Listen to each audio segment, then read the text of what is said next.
Open Your Eyes is brought to you by the Belize Bank. Our country, your bank.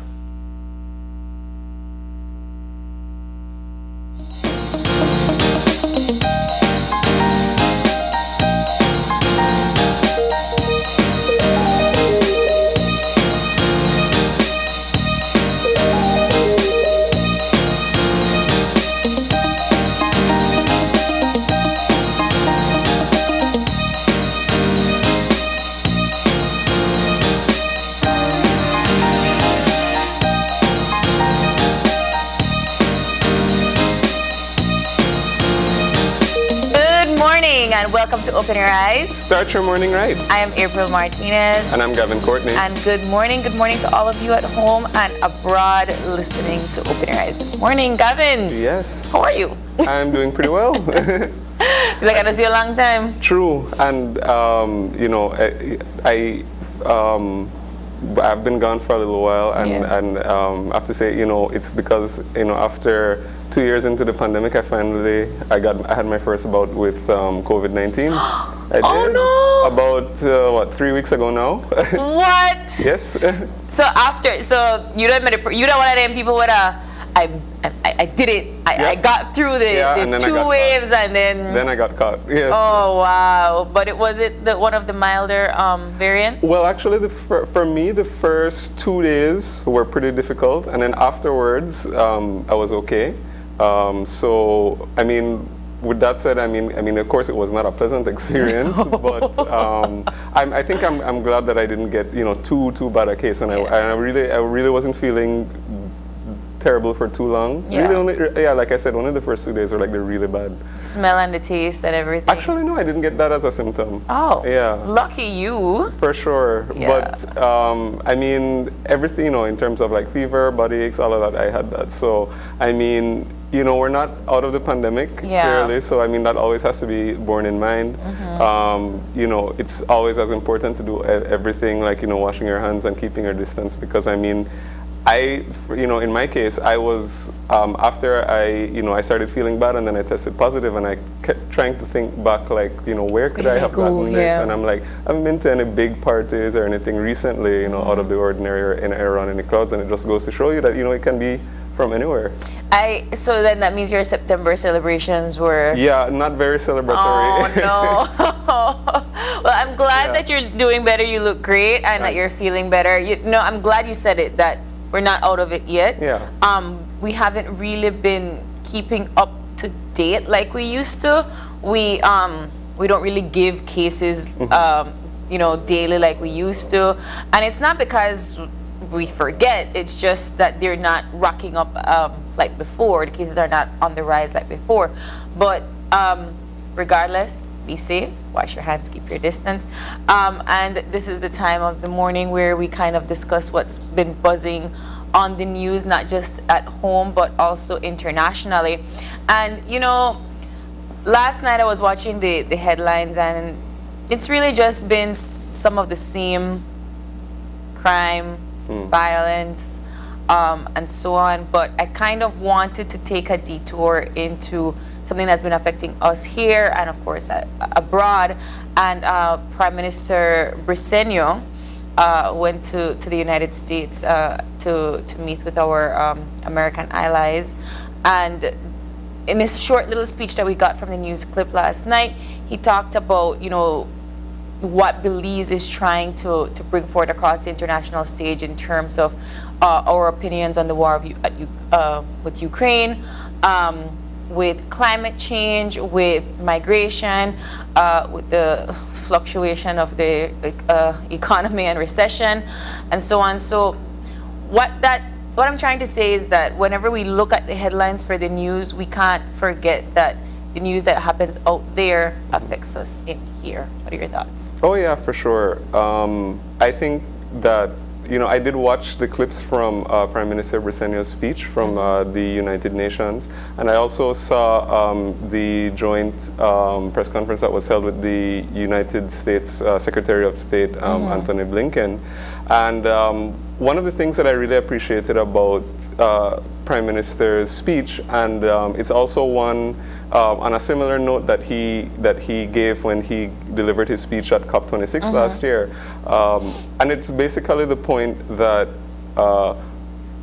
countries like Belize, like us, are disproportionately affected by a lot of these things, climate change especially. But I mean, there's a trickle-down effect also from other things like the wars and you know, just how the global economy is doing generally, and how, you know, for example, with particular regard to the issue of climate change, how we get affected a lot because, as you know, over the past years we've seen how flooding and, you know, just even rain that, you know, normal rain that we get is starting to have, you know, really devastating consequences. In terms of flooding, we see erosion happening down south especially, but, you know, all over the country. But at the same time, we're meeting our targets, you know, for the international agreements, you know, and we're going above and beyond. And the Prime Minister was even mentioning ways in which that, you know, we're going ahead of schedule in certain cases, you know, in terms of cutting emissions and doing things like that, and in implementing government policies that will help. Whereas the bigger countries who are causing most of the pollution, who are not feeling the effects in the same way, even though I should say that we're still starting to see more natural disasters starting to affect, you know, everywhere in the world, really. But they have more resources to deal with a crisis than, you know, countries like us.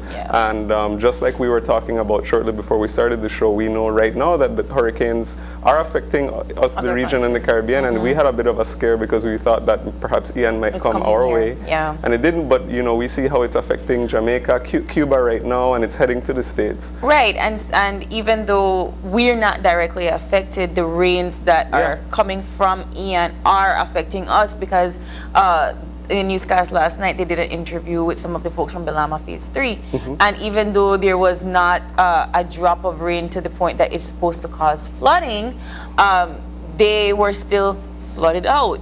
You know, they're still trying to make a safer path that would not have people walking through water.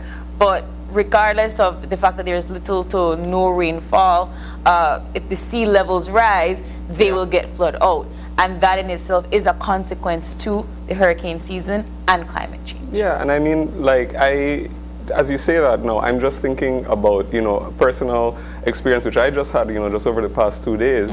I've started to notice that just like where I live, nowadays when the tide is high, like in the morning or in the evening, water is starting to come into my yard, and I was like, that was never a thing. And I was thinking to myself, I mean, maybe, you know, there might be, obviously it has to do with like what's going on in the region and whether maybe the seas might be a bit higher, because I saw, like, I was driving to work too, and I could see water coming out of drains and stuff, and I said, this is a normal day. It hasn't rained yet, and yet the streets are already flooding for no reason, and I was like, this is crazy that you know. I 100% agree, and here we are, and like you rightfully mentioned, when Prime Minister Johnny Presenier was addressing the United Nations, you know, he rightfully said we are doing our part. But it seems to me that every country around the world has its priorities in terms of what they find to be at most important. And last night, I know that we were talking about it, but last night the folks at NASA launched a multi-million-dollar rocket into an asteroid probably the size of the Pyramid of Giza. That's what they were saying. And the multi-million-dollar, and I keep saying multi-million-dollar rocket because I can't stress the amount of investment that has gone into that. And it's supposed to be like the size of a refrigerator. And they launched it into an asteroid purposely, right, so that it could crash. And the concept behind it is to throw the asteroid off its orbit, to prevent future, you know, catastrophes from happening that would come from outer space. Which I get it, you know, it's every sci-fi movie's dream. It's everything that we've seen on television, and I understand the science behind it. I understand the importance of it. I get all of it, But like priority, like I said, for us, our priority in Belize is to make sure that our smaller, low-level cities and towns and villages are not underwater after a rainy season. And then for some people, making sure that an asteroid doesn't hit the Earth and causes major damages. That is the difference in priorities for certain governments. I'm not sure what you think about it. Yeah, I think that, like I said, in terms of how matters like that do affect us. I mean, if you're talking about space exploration and rocket, I mean, you talk like about a huge investment money-wise, but I mean, if you think about the implications about what things like I mean, we started talking about climate change, and you think about, there's a whole lot of fossil fuels in use, and then there's mining for all of these other different types of resources that are used into going into that sort of very advanced technology for, things like lithium and stuff, which has a huge environmental impact. Yeah. Just to enable you to do that. If there's, of course, an asteroid right on the way to Earth, assuming that we actually can calculate how to properly distract it, then maybe obviously there would be merit in an initiative like that, but we know that some people, like, if you look at Elon Musk and so, people are doing this for fun, and people are, I think it was under previous President Trump when the U.S. had started their Space Force, which is the intergalactic arm of their militaries, I think is what it was billed at.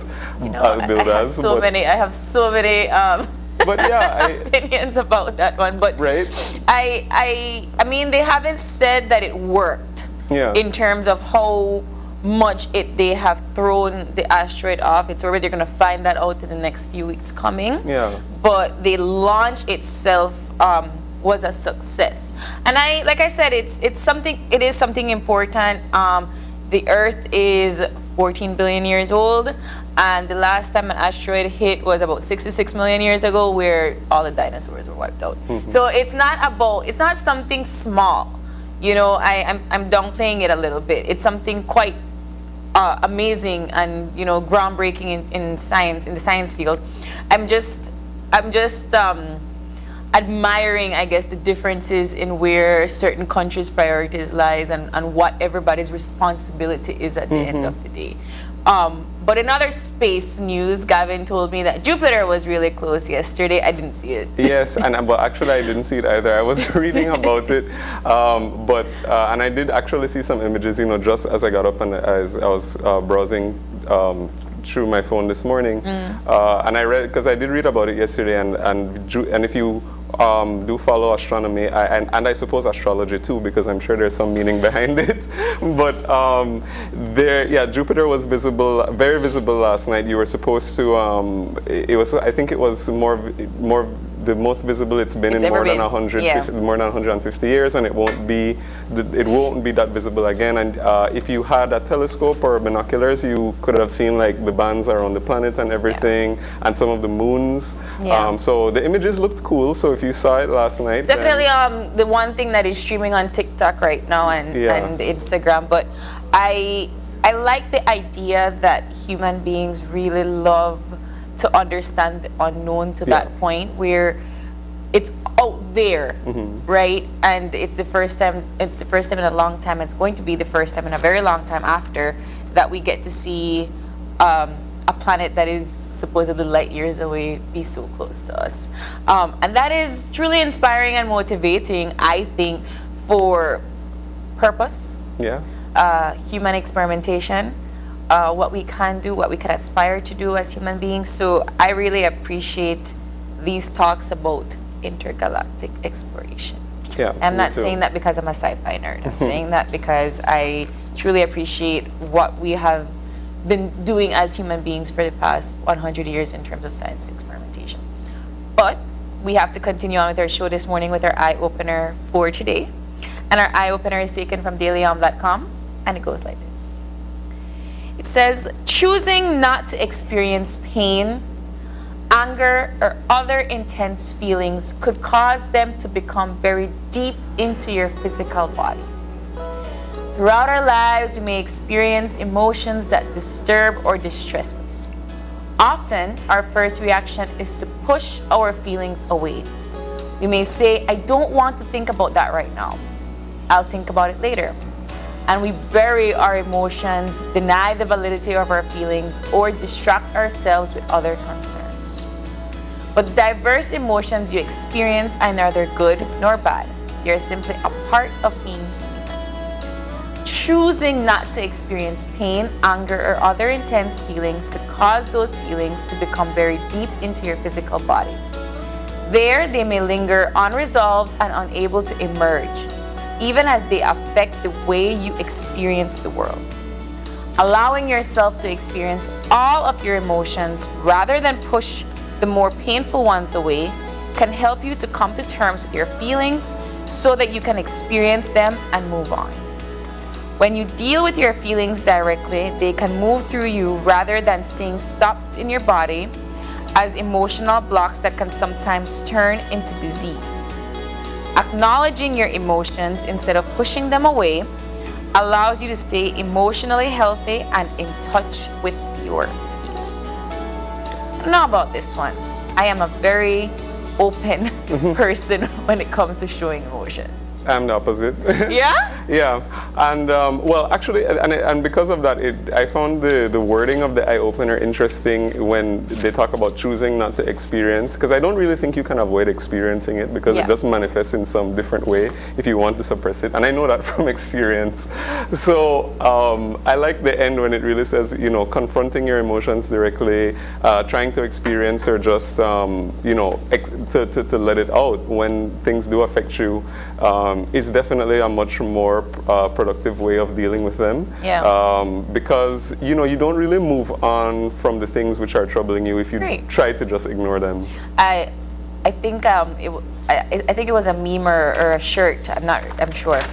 It says, "I'll get over it. I just need 10 minutes to be dramatic first." And that's usually. I mean, dramatic is an emotion in itself, but that's kind of what I relate to. I need to be able to express it right then and there, because if I try to bottle it up, I'm not going to confront it ever again, and it's going to stay in there, and of course it's going to eat away at me.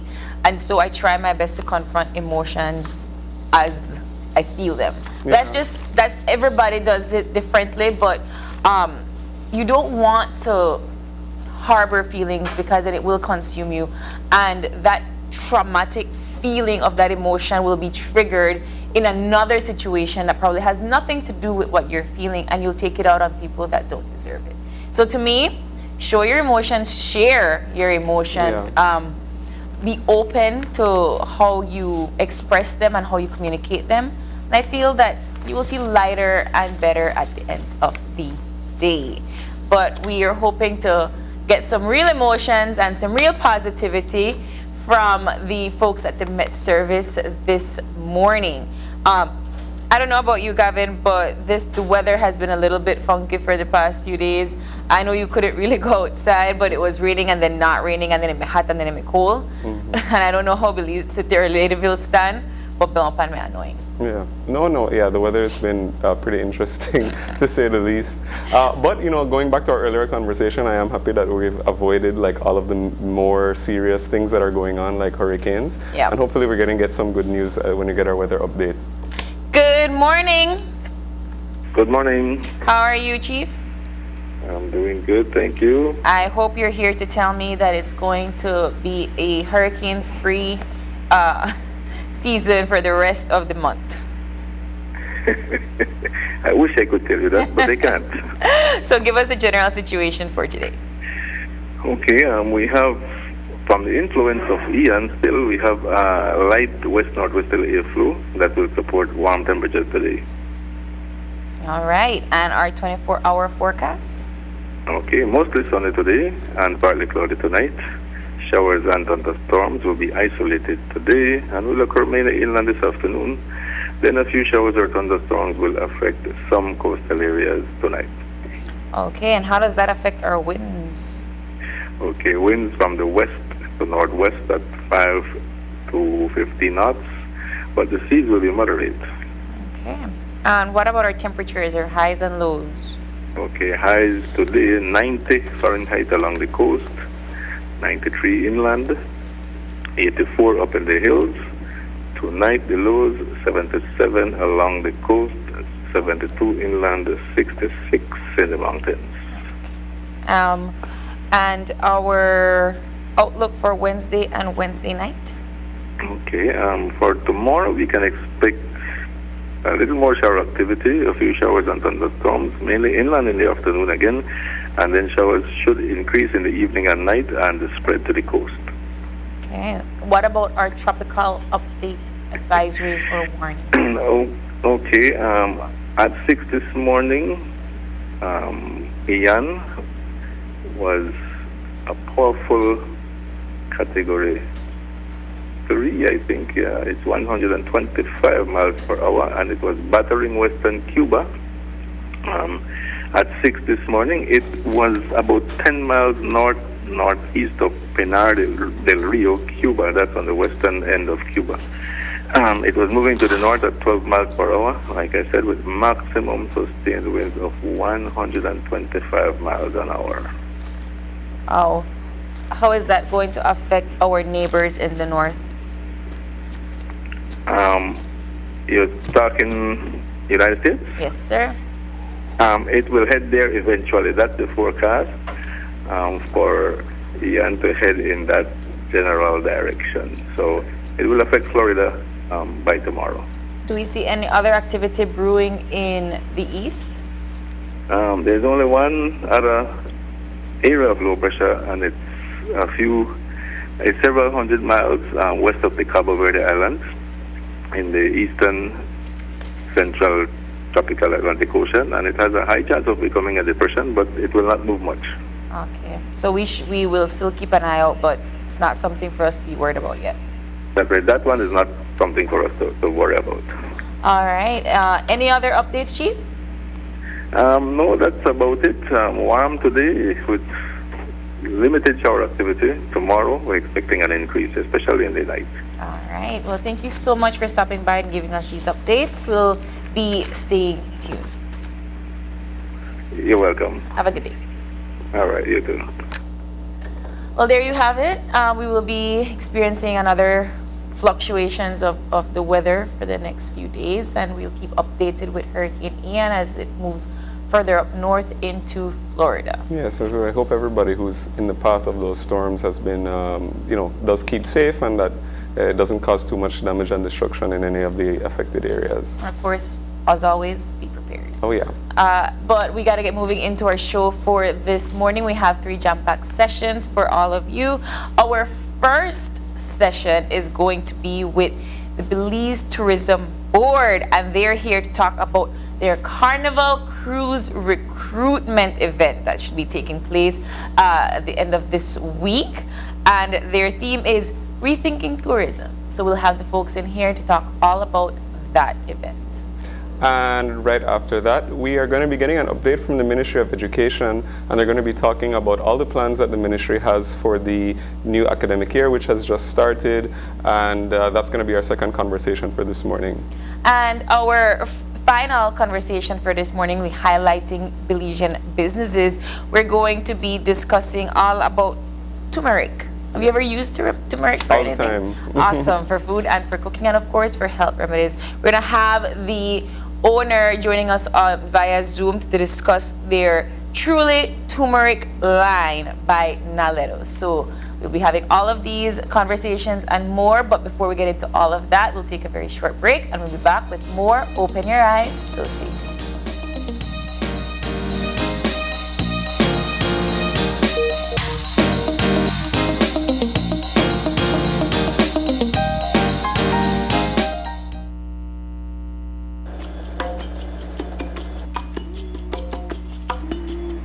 Keep still now. Ouch. I tell you no move. Man, you really can't get a mannequin for this, man? Really? Well, son, if I never lend you the $2,000 to buy the kids' computer and the book, I may have the money for buy my mannequin. It's definitely better to borrow from the bank than from your friends or relatives. This way, all you owe is money. Would you like me to turn around? That would be good. Turn on, turn on, turn on. Take advantage of the back to school promotion currently being offered by the Belize Bank.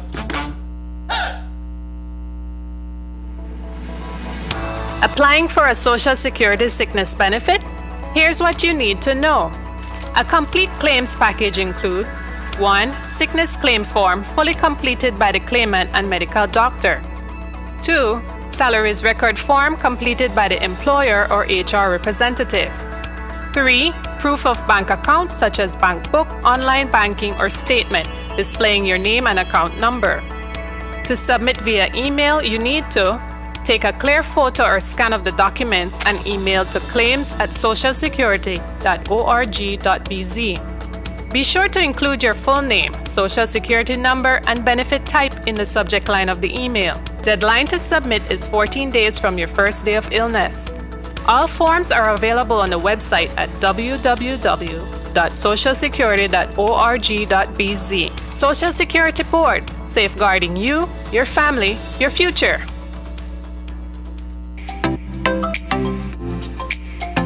Everyone, including our elderly, needs to stay connected with their loved ones. With Smart's Golden Citizen broadband program, senior citizens can sign up for 10 megabytes of unlimited internet at a low monthly cost of $25. Citizens over 65 can sign up with a valid ID and receive free installation plus 1 month free on selected broadband plans. Visit a Smart showroom near you for more information on how you can enjoy Smart's Golden Citizen broadband program. Smart, bringing people together. It's not an everyday household conversation anymore. However, COVID-19's impact still lingers. On Tuesday, September 27th, tune in to Channel 5 to find out what impact has the pandemic had on people living with HIV. What about the LGBT community and other vulnerable populations? The Caribbean Vulnerable Communities Coalition presents Beyond COVID, a discussion on the impact of the COVID-19 pandemic on members of key population groups across the Caribbean. The conversation starts at 8 p.m. on Tuesday, September 27th, right here on Channel 5.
Are you looking for low-cost television advertising?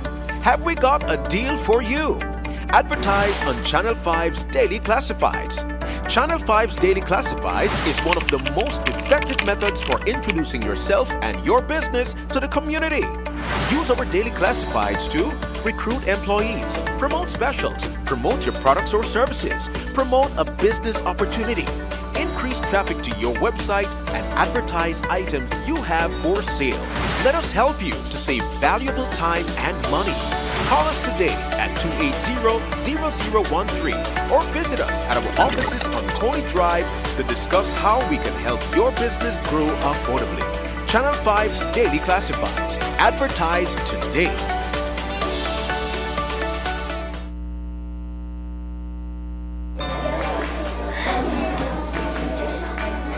Okay, students, let's focus now. Teacher, yes, teacher. Can anyone tell me what sustainable development means? Ganze? Huh? Anybody? Teacher. Last night my dad was talking about sustainable development and he said something about people and nature and something else. Oh, and money. That's good. But did you ask your dad what sustainable development really means? Yes, teacher, but he said I was too young to know what that is. Is it something bad? No, Balisha, it's not bad. It's delicious. Well, at least it looks delicious on the TV. Can I get some? No, Waldo. You're thinking about edible arrangements. That's what you saw, edible arrangements. Don't laugh, class. Some people get confused with sustainable development.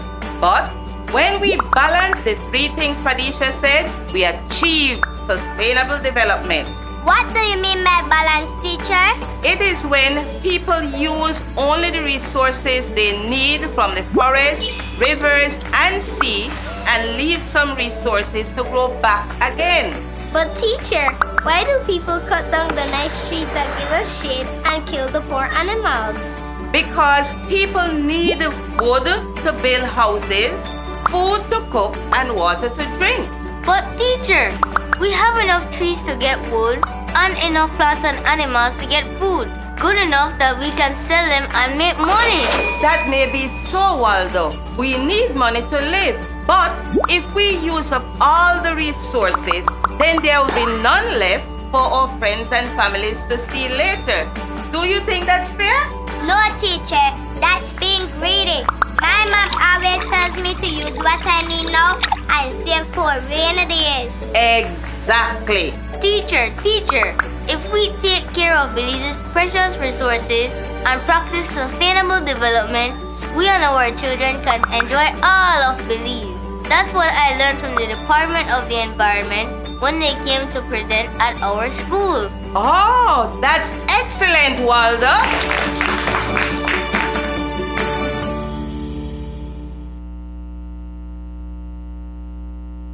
When someone you love becomes a memory, the memory becomes a treasure. Channel 5 introduces the Daily Obituaries. The Daily Obituaries will broadcast all death and funeral announcements and memorials to honor your loved one's life and memories. The Daily Obituaries airs on Channel 5 prior to the evening newscast, with subsequent repeats at 10 p.m. and 12 noon the following day. It will also be placed online on our social media platforms, all for a standard package fee. Celebrate their lives and memories with Channel 5's Daily Obituaries. Honor in life and reverence in death.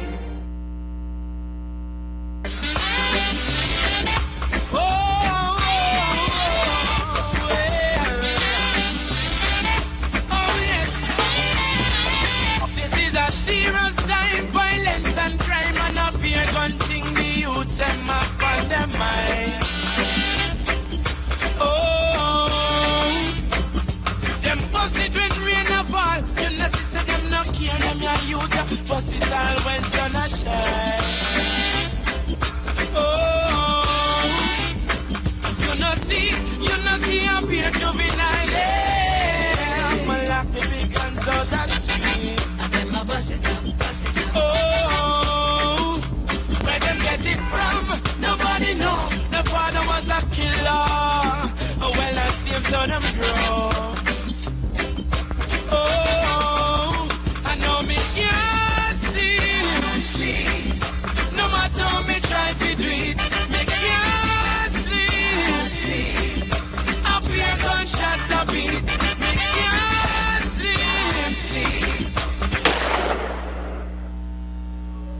Before you get caught up in this lifestyle, think about what could happen.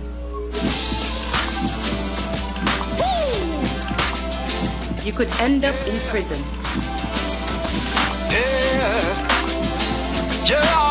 Quick end to your life.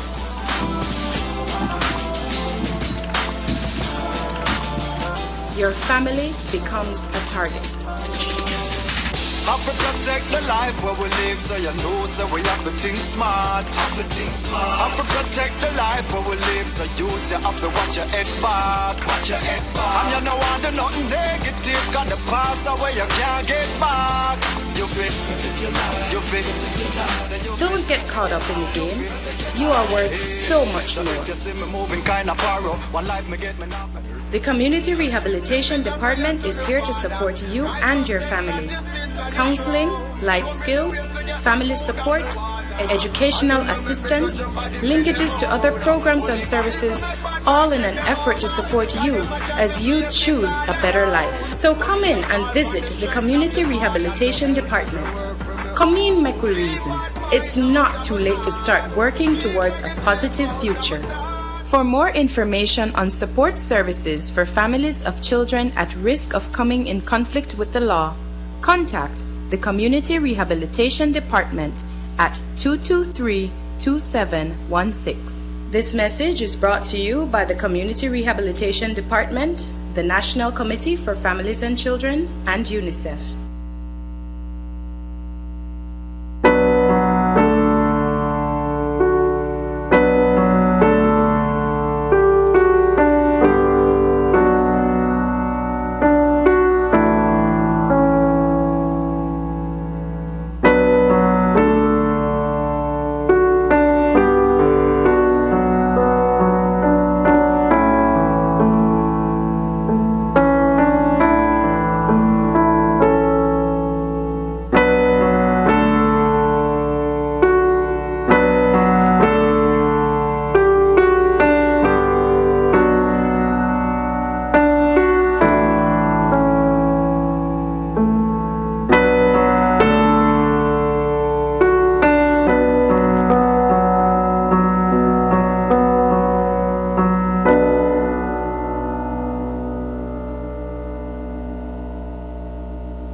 Been drinking all night, feeling so high. Better not drive, won't even try.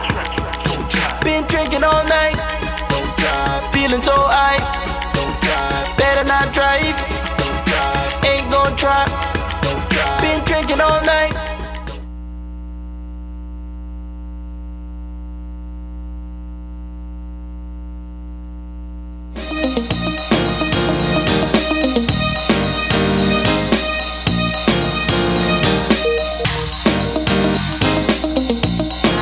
Are back with our first conversation for this morning.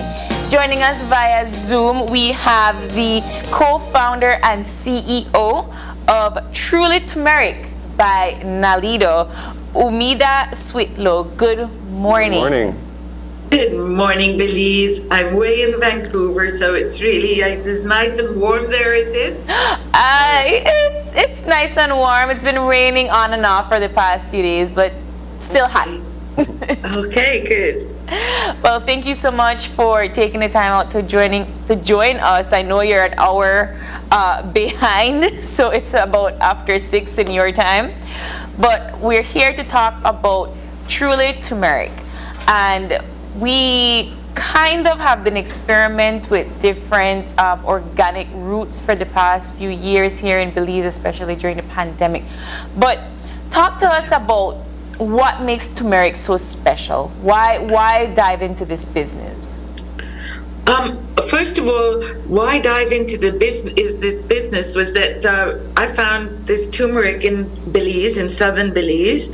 A gentleman by the name of Mr. Williams in Maffredi was growing it, and the size of it was magnificent. And I I couldn't believe the size of it because I had seen little fingers before in Canada. And we found out that the turmeric in Belize, in southern Belize, is Alipay turmeric, and it is the best turmeric in the world. 7.6% curcuminoids. Those are the active agents that help you with things like arthritis and other diseases. So anti-inflammatory, antioxidant. So turmeric is a brilliant food. You can add it to anything. And when we prepare our Truly turmeric, we put coconut oil, fresh squeezed lime juice, cold pressed coconut oil, fresh squeezed lime juice, and sea salt, and and black pepper as well, which makes it very bioavailable. So if you were just to have turmeric powder, the powder would have about 1% curcuminoids, but when you have our Truly turmeric, it's 7.6%. So you get powerful medicine. And, that's it. And how long has Nalido and Truly Turmeric been operating, and what's the journey been like to get to where you are today? Oh, it's been very interesting. I started off with the youth department as an advisor, and then explored these opportunities for each district, and then government didn't do anything, so I came back and did it myself. What's it been like? It's been amazing working with 350 small-scale growers, our team of 8 in Punta Gorda. So has it been an easy journey? No, it's not an easy journey. It's been challenging, especially because I'm not Belizean. I had to come there and start afresh and learn so much about your country. But it seems like Belize adopted me, I hope. Oh, yes. Tell us about what made you come and what made you stick around for a while. So what made me come there was, I don't know whether you know this, but I'm a refugee from Uganda that went to Canada. And so there is something about Belize that reminds me about Uganda. And so it felt like home. And what made me stick around? The farmers, the people, and the turmeric. So we're talking about your particular product specifically Truly Turmeric, and is it only the paste that you have? What other products can we find from your line of products? Okay, so from our beautiful paste, we have really expanded to turmeric beauty line, which we have a face pack and a turmeric oil, which is really good for people that have blotchy skin or pimples, acne, and things like that. And then we have juices that we launched, and now we're going to launch our turmeric leaf tea. So that's coming soon when I get back. And we've also started making turmeric powder, very high grade powder. We sent our first export to Jamaica just the other day. Wow. So talk to us about Nalido. I know that it's part of it is because you were living in Toledo, but give us the general scope of why Nalido. Oh, why the name Nalido? Yes. Oh, it's easy peasy. So it's Narina is my daughter and my business partner, and Toledo. So just made the NA. We've been seeing your products. I've seen your paste on the shelves. Are your other products, the oils and the powders and so forth, is something that we can find in stores here in Belize? Yes, the beauty line for sure, but the powder will wait a while because we are really don't want to compete with small Belizean home businesses that are making turmeric powder. But and so we're exporting the powder. But if we see a demand in the country, we certainly will.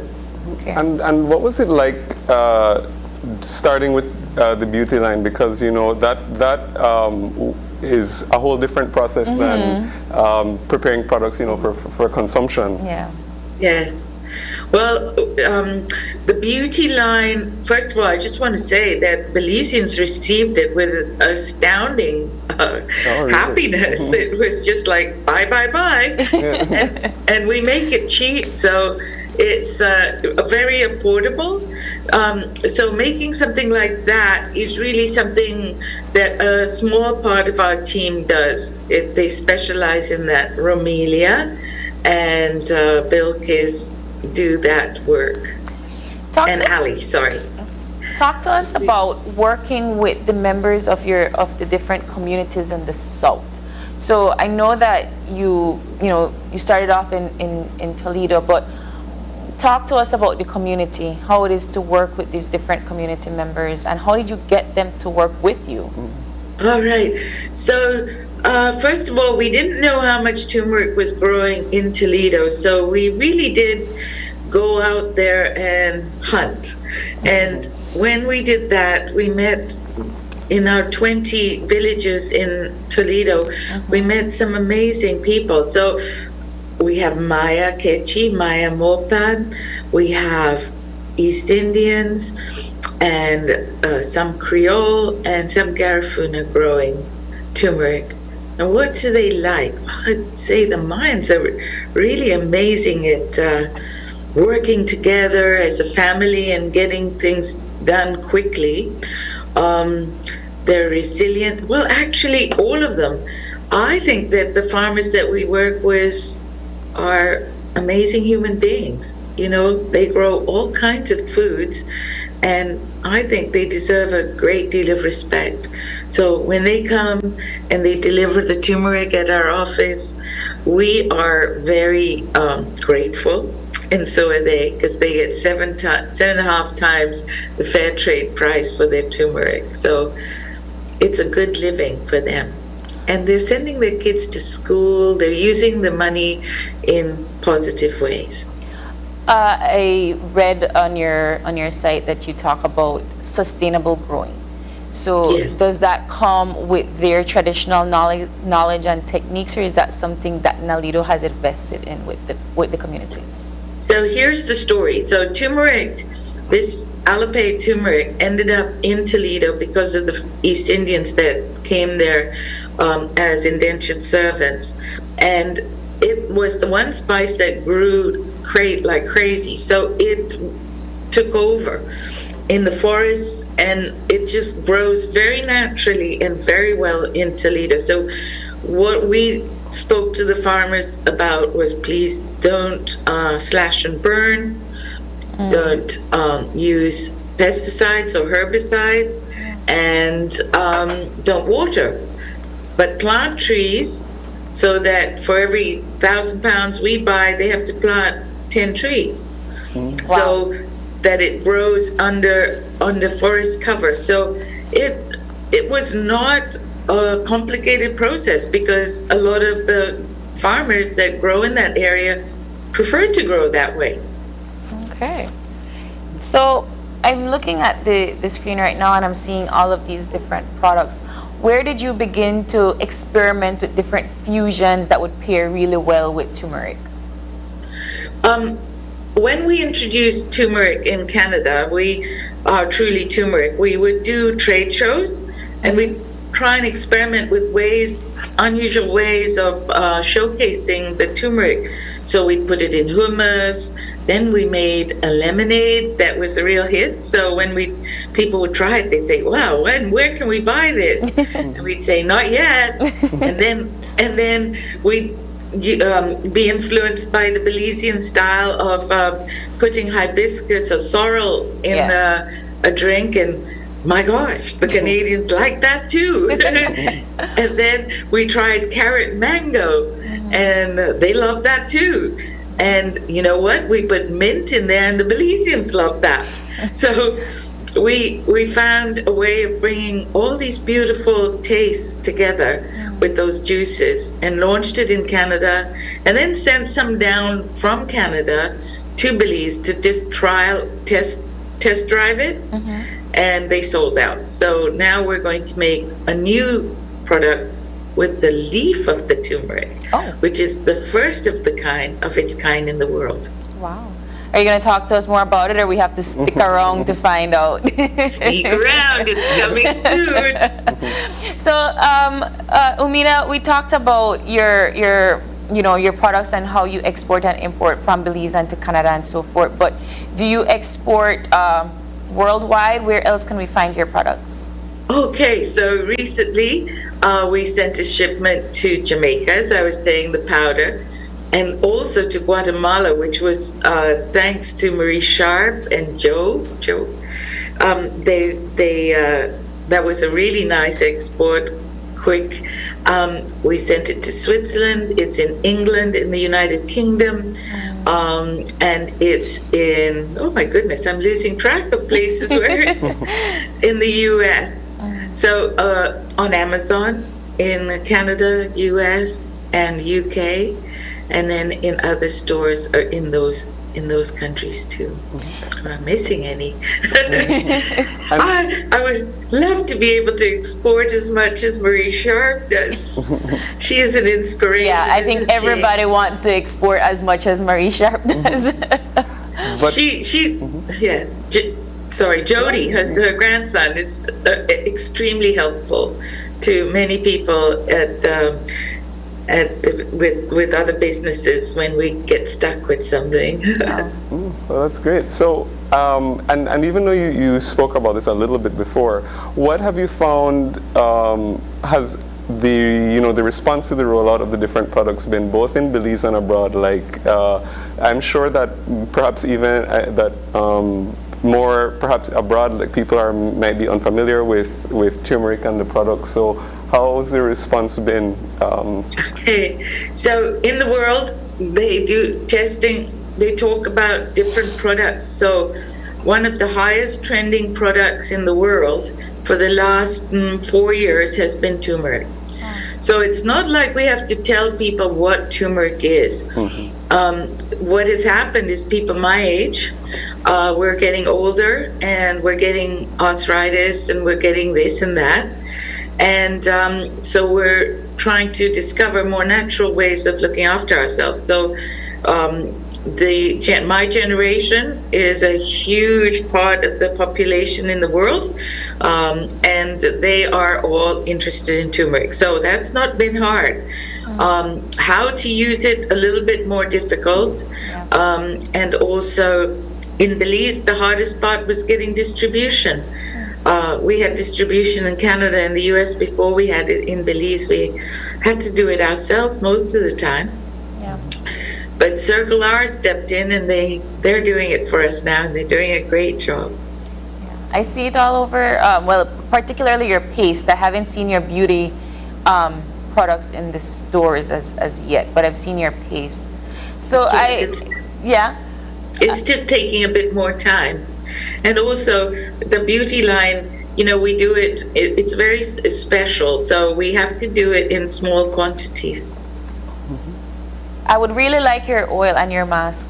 And my producer is saying she wants one too. Send it to you. We'll send it to you. So I'm curious about what is next for Nalido. I know that you've been traveling a little bit. Can you tell us more about your trade shows in Paris and in London? So Beltrade represented us in Santo Domingo recently. We were invited, and the trip was paid by Caribbean Export. And then Caribbean Export and the Canadian government through Can Export sent us to London. Now that was pretty amazing. We were at a specialty food store, and Narina, my daughter, managed to meet the manager of Fortnum and Mason. Oh, wow. La di da. That's the Queen's grocer. There's a corridor from their place to Buckingham Palace. So Fortnum and Mason said they would love to have it. So that's like the best store in the world. Wow. So So London was quite successful, and now we're getting ready to go to Paris. And that is the biggest trade show in the world for food. Wow. Tell us about it. The one in London had probably 500 booths. The one in Paris, Cial, has 7,000. Wow. There are people from all over there. Apparently, about 250,000 business people in the food business attend. So that means I have to get my voice ready, keep my Belizean earrings on. How long does it take? Does it last? Sorry, because 7,000 businesses. How does one even canvass through all of that? Well, so we have the crowd canvassing through us. So we're one of the 7,000. Okay. So it's a 6-day event. Okay, that makes sense. 6 full days. These trade shows are, if we didn't have the support of Caribbean Export and Can Export, we wouldn't be able to do those.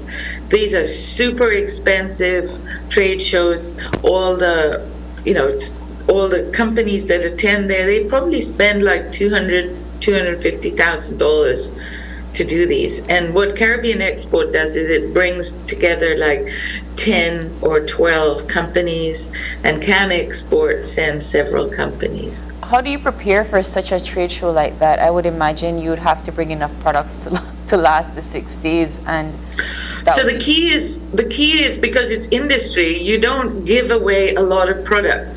Actually, the more you give away, the more risk you take, because there are a lot of people that would just love to copycat you. Yeah. So really, it's about figuring out whether the person is really who they say they are. Yeah. And whether they're really interested in the product, and then you look for their credentials. Yeah. How does Truly Turmeric stay ahead of the curve? How do you stay in the competition, and regardless if somebody tries to copycat you, how do you continue to be your authentic self? Oh, okay. So our story is authentic. It's a mother-daughter team that comes to Belize. The story about our growers and how it's grown, and our team. You gotta keep authentic, and the world is looking for that. They're looking for products that are environmentally consciously grown with communities where there is cooperation. And I have to tell all business people that if you're as old as I am, you gotta have somebody young on your team. Because that young person, Narina, standing next to me, is incredibly innovative. So whenever I get stuck, she's the one who says, well, what about this? But you have to make sure as a company you focus on what your goal is. And ours is the Truly Turmeric paste. And you don't venture out constantly. You take very precise maneuvers. And actually, I was going to ask about that too. What the experience is like working with your daughter and building, Nalido to what it has become today. So I think yesterday was International Daughters Day. So I'm a single mother. My husband passed away 30 years ago. And Narina is 35, sorry, around 35. She is an anthropologist. She is so good with so many things. All the media, photographs, and all that stuff, that's her. The words on our website, that's her. Yeah. So it doesn't get difficult. It's actually beautiful because you can, as a family member, you have a way of communicating. But I do get, Mom, shut up sometimes.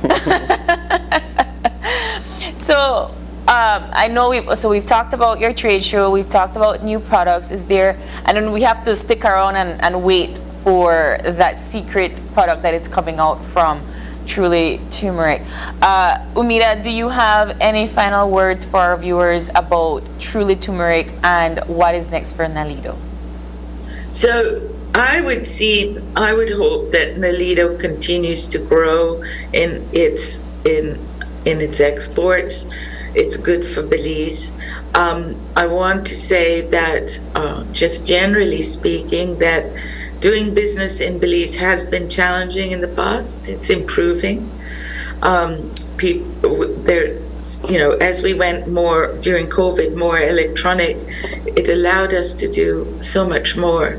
And I want to say to women and young men, young women and young men who have an idea to start it small and grow it slowly. That's what we did. We started in a hotel room, and now we have a little factory. But I love Belize, and I just want to big up the people in Belize. I learned that, big up. Yeah, big up. You have to big up your people, yes. I'm bigging up my people, and it's wonderful that Belizeans, I think, accept me as part of the team, and that they know that I'm trying to make a difference in a community that really needs it. Toledo really needed that, but there are treasures in Toledo that you wouldn't believe that grow there. And Nalido has got its eye on looking at more of those treasures. Oh, wow. How often do you visit? How often do you visit? Visit Belize? How often do you visit Toledo, yeah? Oh, I don't just visit Toledo, I live there. Oh, oh, you're visiting Vancouver. That's right. I go back and forth, and I really feel like Belize is my home. It's complicated because I have a life here and a life there. But when I'm here in Canada, I'm still working on Nalido with my daughter, and when I'm there, I'm working, making sure everything is going okay. But we have a great team there.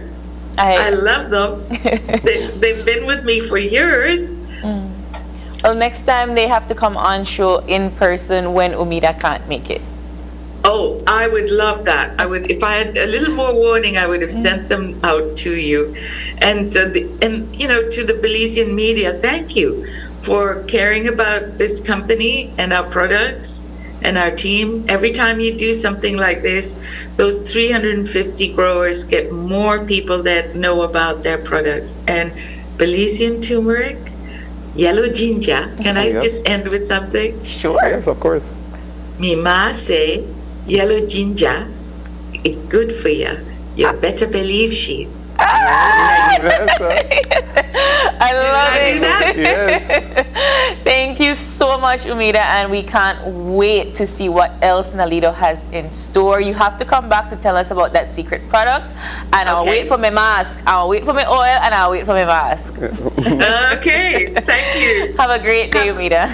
Thank you. And with that, we are going to go into our second short break, and we'll be back with more OIE. So stay tuned.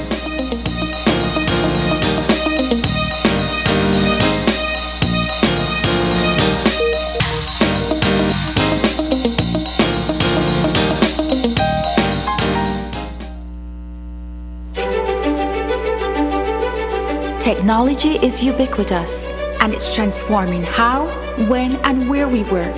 Fulltech Systems is placing award-winning devices in the hands of information workers, allowing them to work without compromise in a world without wires, to innovate, create, and to maximize productivity anytime, anywhere, satisfying the needs of the desk-centric remote and field worker and every other worker in between. We are providing the industry's best devices to businesses going through the process of digital transformation.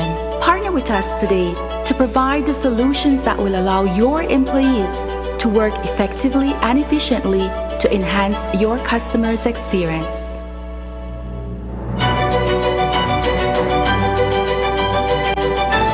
Fulltech Systems, your technology center, where you'll come for the price but stay for the service.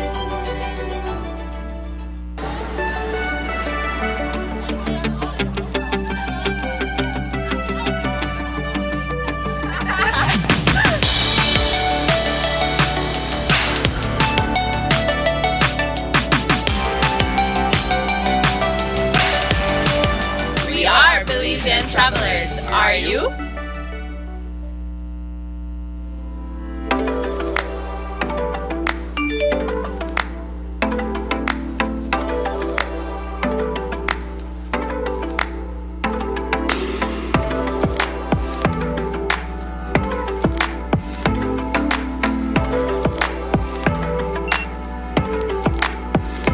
Excuse me, sir? Yeah. But how can you pay with your phone? B-Box. What? What is B-Box? B-Box have been his newest rewards program. Really? Where I could get it from? Man, check on the website bbox.bz or you could download it from the App Store. And if you still don't know, check that young lady there and she will hook you up. I will surely do so. Good afternoon, miss. Can you hook me up with B-Box?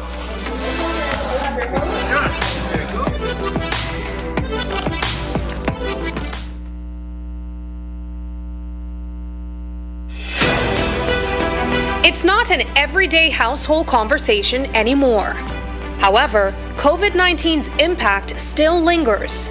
On Tuesday, September 27th, tune in to Channel 5 to find out what impact has the pandemic had on people living with HIV. What about the LGBT community and other vulnerable populations? The Caribbean Vulnerable Communities Coalition presents Beyond COVID, a discussion on the impact of the COVID-19 pandemic on members of key population groups across the Caribbean. The conversation starts at 8 p.m. on Tuesday, September 27th, right here on Channel 5.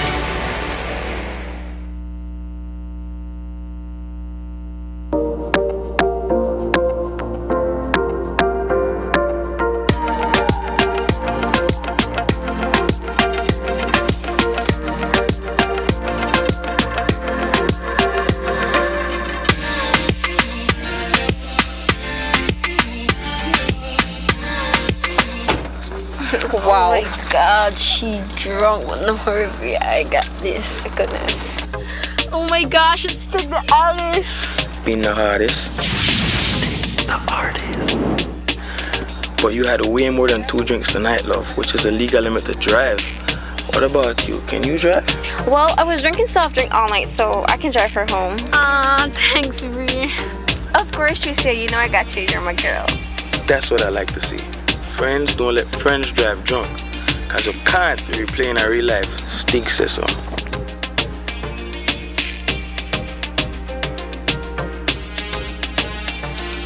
Can't replay in a real life.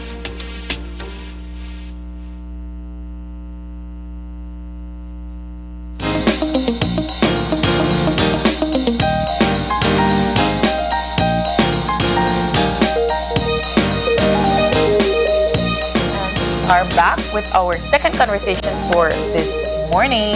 Yep, and if you're joining us right now, we have in our studio with us Diane Mahia, who is the Chief Executive Officer in the Ministry of Education, Culture, Science and Technology. Good morning. Good morning. Thanks for having me. I mean, Ministry of Education has been very busy for the past few years, you know, not just trying to get everything together for back to school and COVID, but there have been a series of program launches and sponsored programs, collaborations, and so forth. Yeah. So where would you like to start? Wow. Yeah, it's been a busy few months, you know, and I think the mission at all times is for us to really do what we can to make education work for Belize.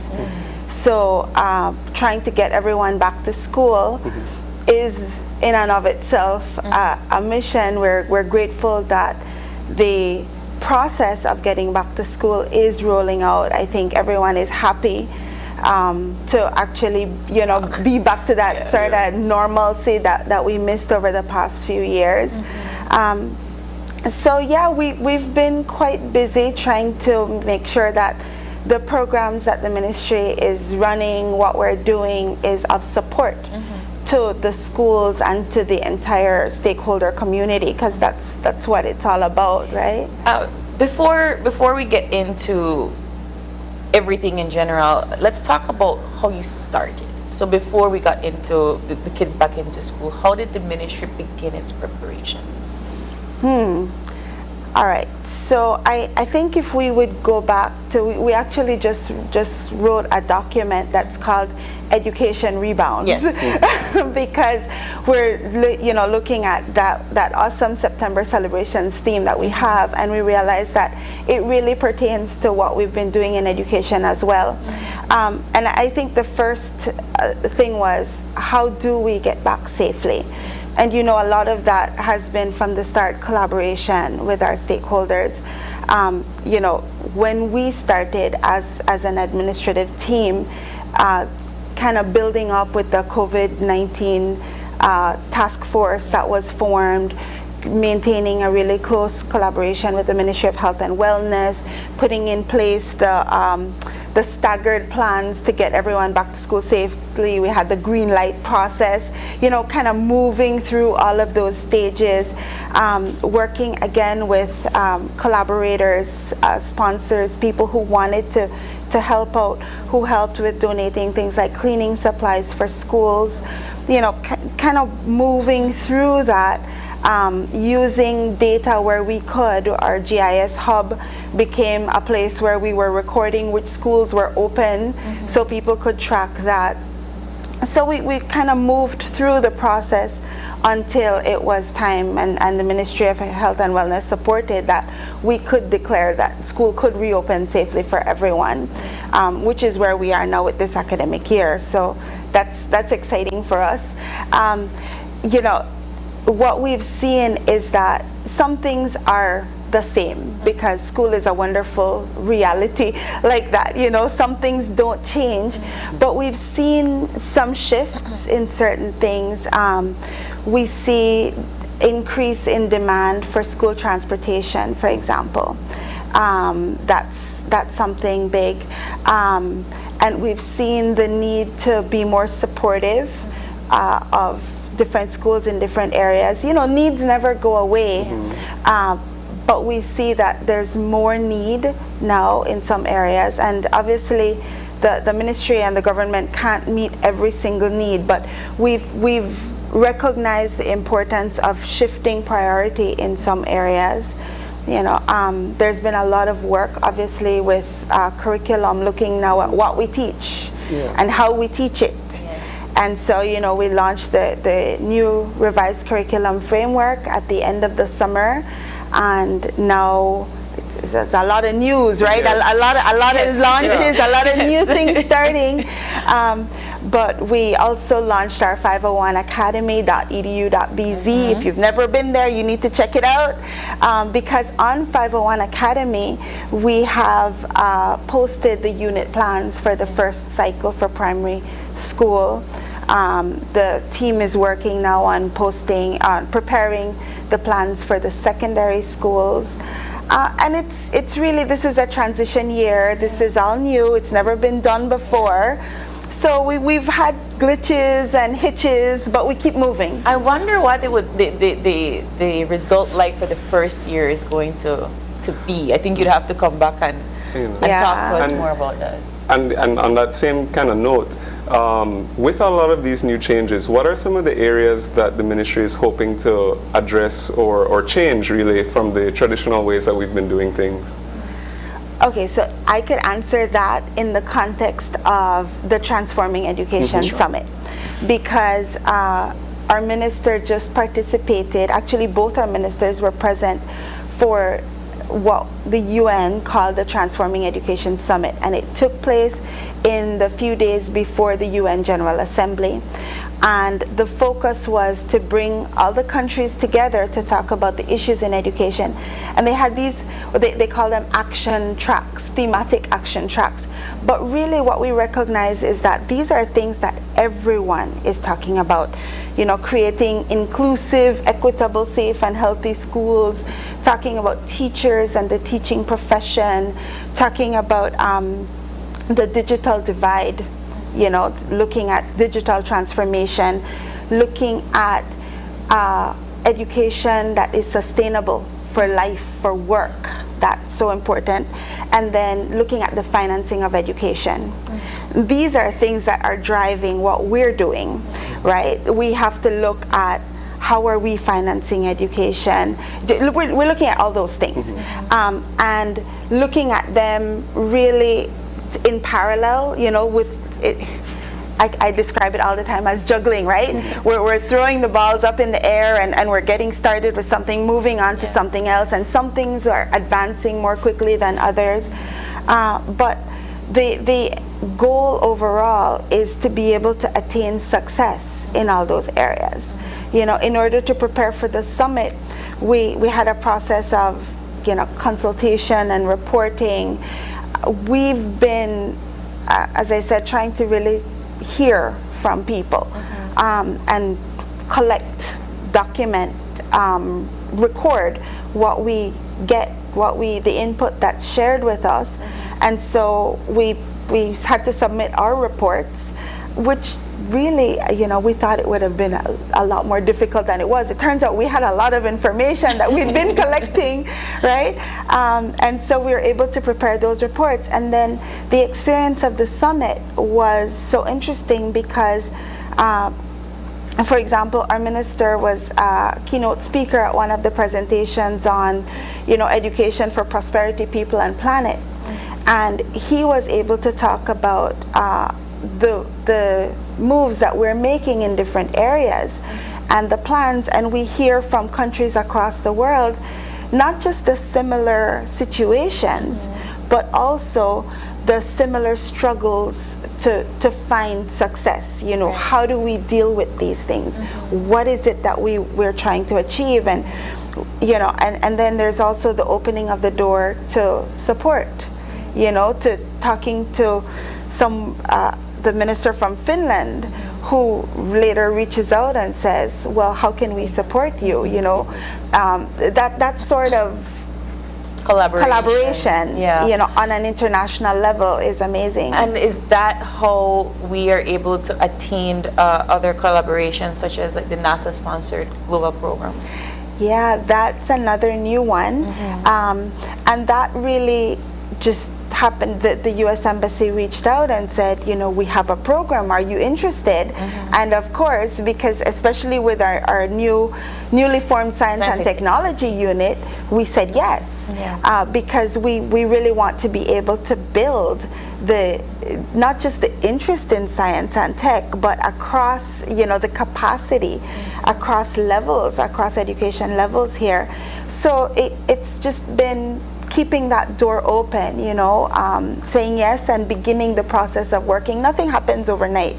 So it takes a little while. You have to do some preparatory work. And even now that we've signed the agreement, we're still at the beginning stages where we're learning what we need to do, how we need to work the app, what support we can put in place for schools and individuals who want to sign on to this. It seems that there's so many moving parts that are happening within the ministry. How are you monitoring and making sure that all of these collaborations and programs provide fruitful success? Really? No, I mean, it's beautiful work. Kudos. Why are you here? We have an awesome team. Both our ministers are very engaged.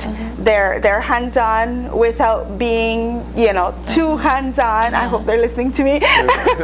No, but it's great because they're supportive of what we're doing and they're helpful. Where they can, they play an important role. Our Chief Education Officer and our Deputy Chief Education Officer also, we're working really well together and able to take lead in different things. And I think that's important, right? One person can never do everything. We have a lot that's going on, and we have a lot of people who have great capacity. And so it's a matter of, trying to work together and get things, the balls in the air, get something started and letting it run, and then, moving on and then coming back and checking in. We do that a lot. Because I believe that Minister Zabane was in, I want to say South Korea at the moment, right? No, he's back home. Okay, and so what was his mission over there like, and what is he bringing back to us? So he was exploring science and technology options for us, what's available for us in grant funding. We're working on developing a science, technology, and innovation strategy. And so, it was a lot of what's important here is being able to look outside of what we know and looking to friends across the globe in this case and seeing, what can they offer and how can they support us. And so we're grateful that he had that opportunity. Seems like South Korea is a place to look at, because I believe Minister of Transport was just there earlier this year, Minister Zabani. So is that something that we're seeing, that we'll be having more diplomatic relations with South Korea? I can't really speak to that. What I can speak to, though, is just the need for us to continue to be open. You know, I think maybe almost a year ago, when the Office of the Prime Minister and the Ministry of Economic Development ran that Belize is open for business slogan, I think it was so fitting in a lot of ways, because I think what we are is open to collaboration. We're open to listening, we're open to sharing, and that's really going to be of benefit, not just for the Ministry of Education, but for all the ministries. This is what we're seeing. But I think I've mentioned this to you in the past, that this particular administration is very keen on working with inter-ministries, so you all collaborate with one another. Yeah. So we were talking about how the Ministry of Education is working towards betterment for face-to-face learning. Have you been speaking to other ministries, like the Ministry of Sustainable Development, to see how you'll be able to strengthen some of your motives? Yeah, there's a lot of that kind of across ministry discussion and collaboration in different things. I think, for example, with sustainable development, something like the GLOW program is particularly of interest to them. And there are other ways that we're linking with other ministries too.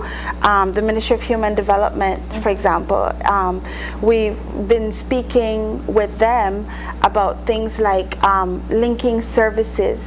Right, so we have a lot of work that's happening in special education. As a matter of fact, on Thursday of this week, we're launching the Inclusive Corner as a page on 501 Academy. And on the Inclusive Corner, we're going to have resources available so that parents, teachers, and this is all free, people, you know, you can download checklists, tools, all kinds of available resources. One of the things that's going up is sign language courses. It's going to begin online training, because last week was the International Day for Sign Language. Yes. So, you know, the Inclusive Corner is going to have that sort of resources. As we build our internal, for Ministry of Education, capacity, we also are reaching out to other ministries to see how we can be supportive of one another. Human Development has their own reporting system, for example. We want to make sure that it's collaborative, so that if they recognize that there is a child who needs support in one particular area, that it can be linked with us.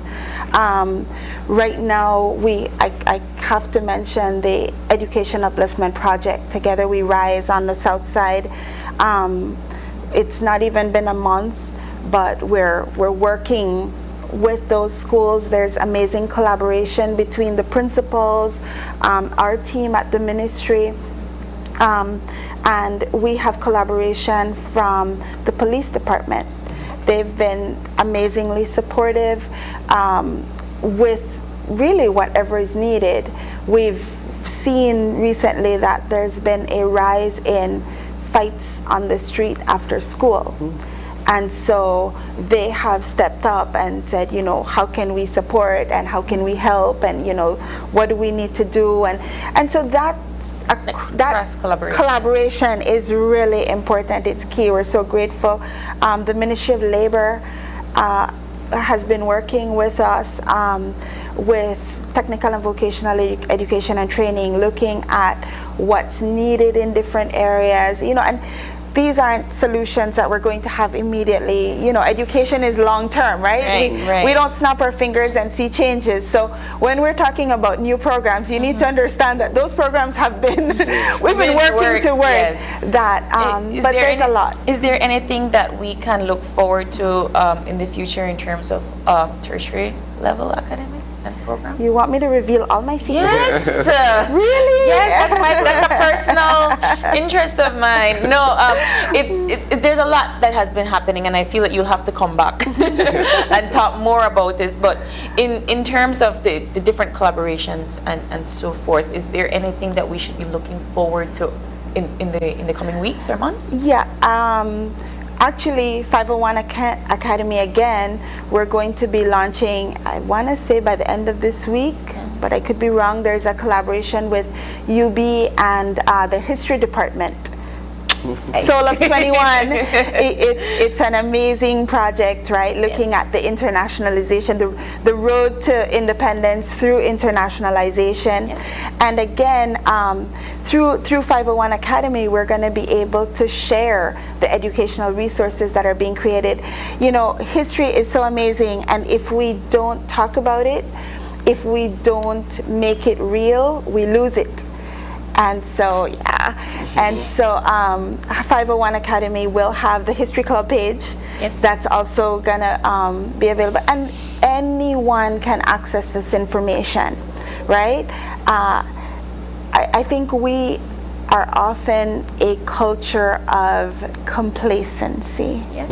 We're very often a people who will sit back and wait for people to bring everything to us, whether it's a cup of coffee or information.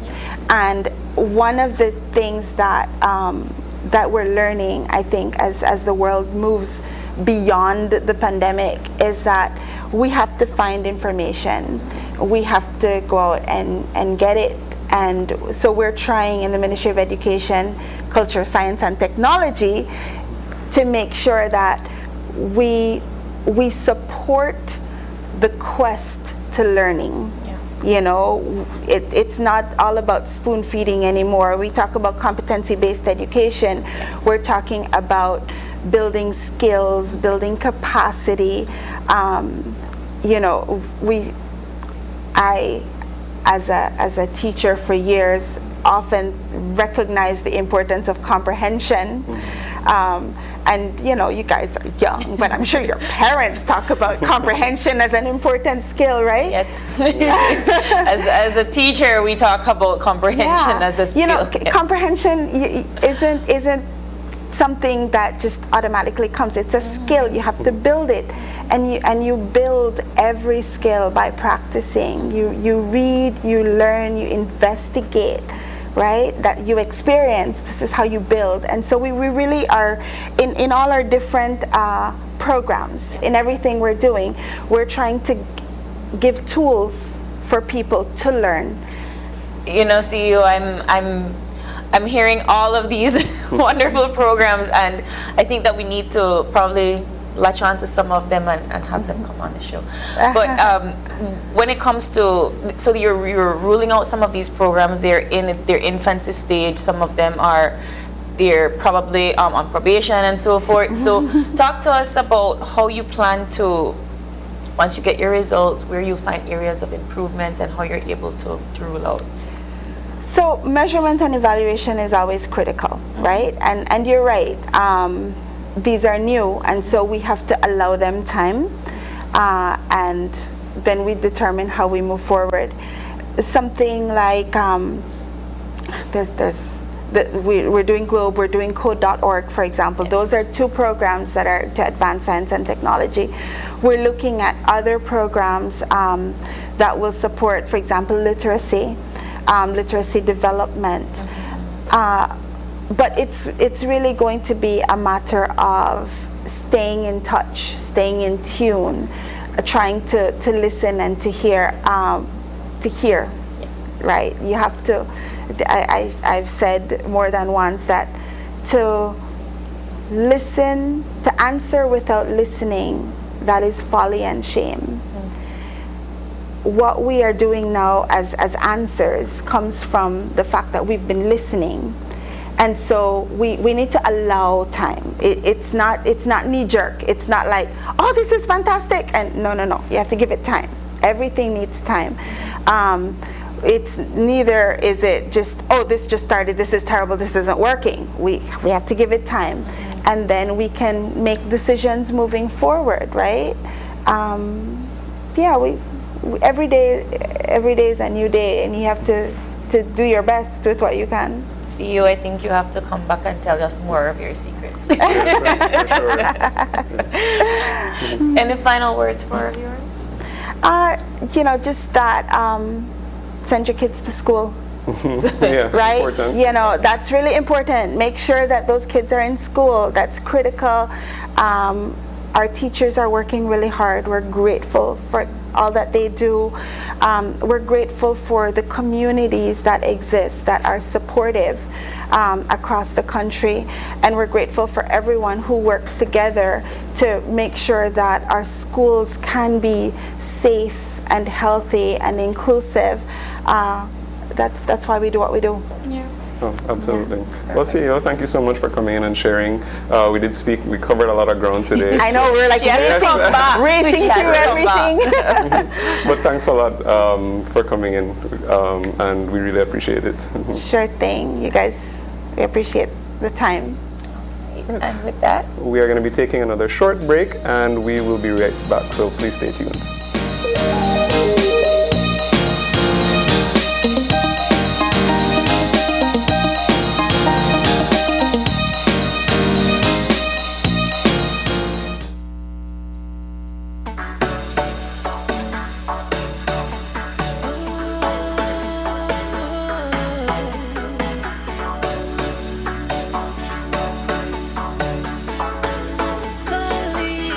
My beautiful Belize, my land of the free, my home and it's bound by the Caribbean Sea.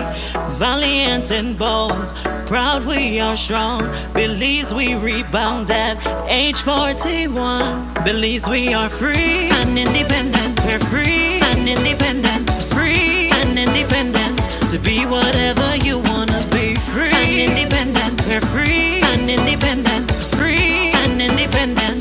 Changing our country, we're free. So make we celebrate with smart. Come celebrate with smart. Make we celebrate with smart. Let's celebrate with smart. So make we celebrate with smart. Come celebrate with smart. Make we celebrate with smart. Let's celebrate with smart. The entire Smart family wishes all Belizeans a safe and happy September celebrations. Smart, bringing people together.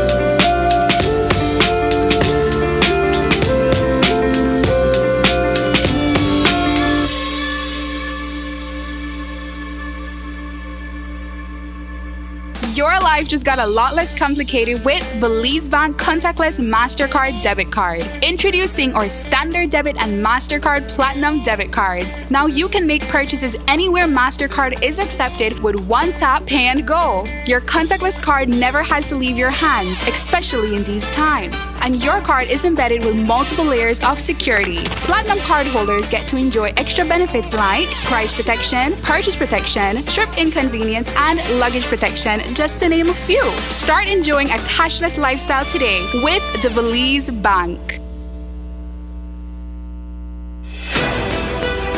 It's not an everyday household conversation anymore. However, COVID-19's impact still lingers. On Tuesday, September 27th, tune in to Channel 5 to find out what impact has the pandemic had on people living with HIV. What about the LGBT community and other vulnerable populations? The Caribbean Vulnerable Communities Coalition presents Beyond COVID, a discussion on the impact of the COVID-19 pandemic on members of key population groups across the Caribbean. The conversation starts at 8 p.m. on Tuesday, September 27th, right here on Channel 5.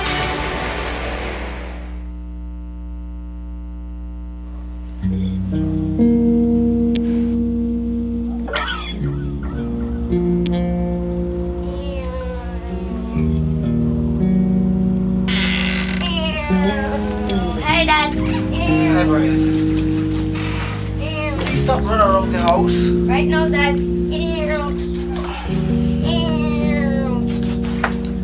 Damn it, Brian! I told you stop it! Can't you hear me? Are you deaf? Are you just being Time out. Your life is stressful, and it is easy to lose your patience. When you feel this is about to happen, take a time out. Harsh words are verbal violence and can be very harmful. They are not forgotten. Offering alternatives and communicating with your child is the best way to build real respect. I'm sorry, Brian. That just had a rough day at work. Can you do something quiet? Do you want a job? That's more like it.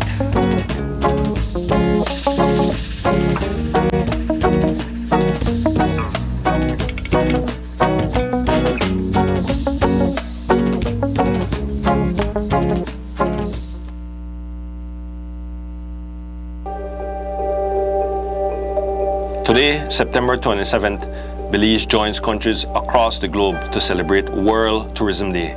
This year's theme, Rethinking Tourism, highlights the new approaches being taken to rebuild tourism in a post-pandemic world. In Belize, like many other countries, tourism is a core pillar of national and economic development. However, today more than ever, tourism must continue to serve as a catalyst for sustainable development, social inclusivity, and creativity for us to rebuild this truly resilient sector. I am proud to say that Belize is ready for this new approach. As a matter of fact, our destination marketing strategies have always promoted Belize as an eco-friendly, naturally rich destination where our cultures and people form a part of the authentic connections that travelers are now seeking. Rethinking tourism is a call to action for each of us to do our part in making Belize a sustainable destination to travel and live in. It starts with having civic pride, protecting our human and natural resources, responsibly developing our landscape, and safeguarding our cultural practices. From the second largest barrier reef in the world, the iconic Blue Hole, lush forests and sandy beaches, to ancient Maya cities and diverse people, Belize is truly incomparable. We should all be proud to call Belize our home and make it our duty to ensure that our country's assets and resources can be experienced in their fullest for generations to come. As the single largest contributor to Belize's economy, the tourism industry encompasses entrepreneurs, the media, fisher folks, conservationists, food vendors, and many more. We all have a role to play in unlocking Belize's full tourism potential and making this very important industry beneficial for all of us. In our journey to building a more diverse and innovative tourism product, we are exploring emerging markets and new ways to promote Belize. Our local cuisine with its savory flavors, the opportunity to beat Garifuna drums, and to dive our barrier reef are a few of the immersive experiences topping bucket lists for travelers who come to our shores. No longer Mother Nature's best-kept secret, Belize has increasingly gained the attention of international publications, media, and celebrities who come for our raw, unfiltered experiences. The Ministry of Tourism and Diaspora Relations and the Belize Tourism Board will continue in our efforts to promote Belize to new markets, develop the tourism infrastructure, introduce new training programs, improve safety and security, and seek other ways to creatively enhance our tourism product. As we prepare for a more successful season ahead, let us continue to work together to rethink and reimagine tourism. Happy World Tourism Day.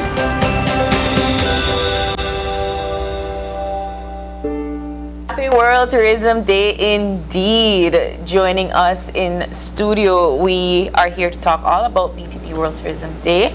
We have Josue Carballo, the Director of Industry Development at BTB, and Abel Castañeda, the Director of Cruise Quality Management and Capacity Development at BTB. Good morning, gentlemen. Good morning. Good morning. All right, so let's jump right into it. Relaunch, I would say, of rethinking tourism, I guess, after the pandemic. Talk to us about this new program. Well, indeed, the team says a lot, no, and that is what BTB has been doing with the new challenges, definitely with the new trends happening.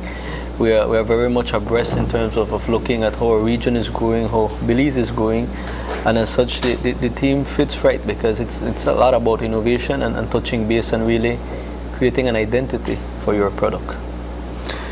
The crisis that came about because of COVID and all of that, in January of this year, the UNWTO mentioned that with crisis, it's always brings about creativity, innovation, and the need to look at change and transformation.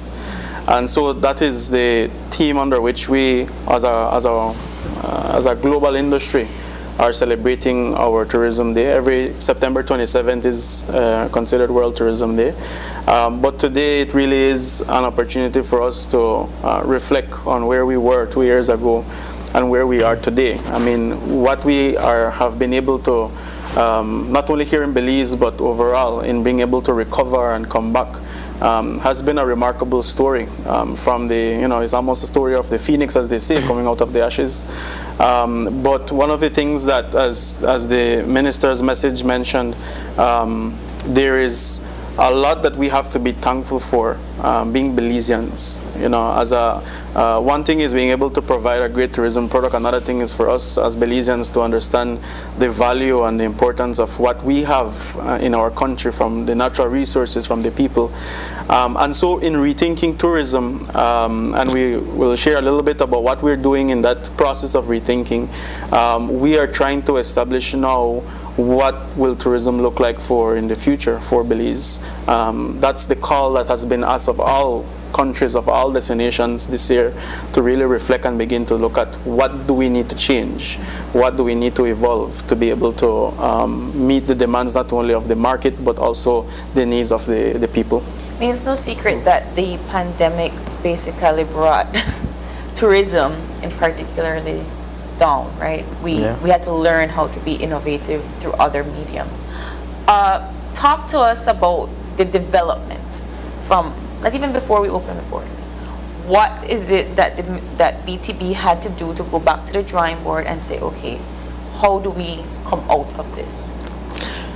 Well, definitely the COVID period gave us a time really not to stop working, but to actually regroup, regroup and be able to create a product that is now open to the world once more.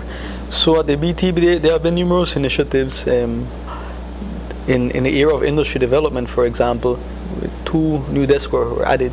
The Cultural and Community Outreach Desk, which is working, which works a lot with the outreaching programs. We've done murals. We've worked at different, looking at the different destination developments.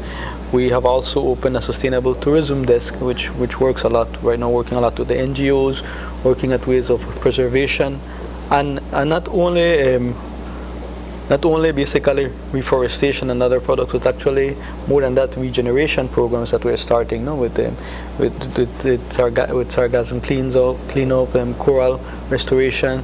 So there's a lot of programs that are being done, and more so in destination planning as well, opening up new areas, because tourism is so rich, and it can be so rich in Belize to be able to reach all the corners of this country.